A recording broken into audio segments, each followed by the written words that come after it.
So if you've got an issue with maybe a little wetness on your driveway when you move your car, don't worry too much because it's a Mechanic Monday. A while back we talked about changing your oil. There's a couple things you want to keep your eye on in between oil changes. One of the things you want to look for is excessive fluids. Like this particular model here happens to be an oil leak, but there's other areas where you can have leaks from depending on your model.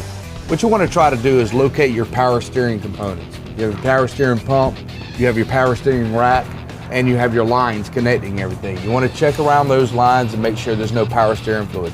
Another component you want to look at is your transmission pan. Check around the gaskets where the pan bolts to the bottom of the transmission. You want to check around, make sure it's not saturated. Like this particular model here has some fluid on it. You want to look at the fluid and determine what type of fluid it is. This particular model is oil, which is an indicator it's leaking somewhere higher up and dripping down. And then like I said, as you drive, wind blows it all over the place. So you have to kind of determine where it's coming from. You can look for your tranny lines come from the transmission to the radiator. You want to check for any transmission fluid.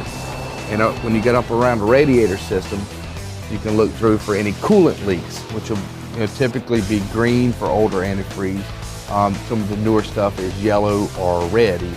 Another indicator you can check is, especially if you have a concrete driveway, put a piece of cardboard down under your car. You can bring that cardboard in and we can kind of help determine what it is and where it's coming from.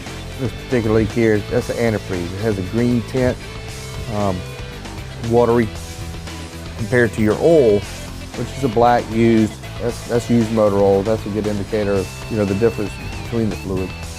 So a couple of minutes underneath your car, or maybe just observing what's in your own driveway, could save you some big bucks when it comes to your ride.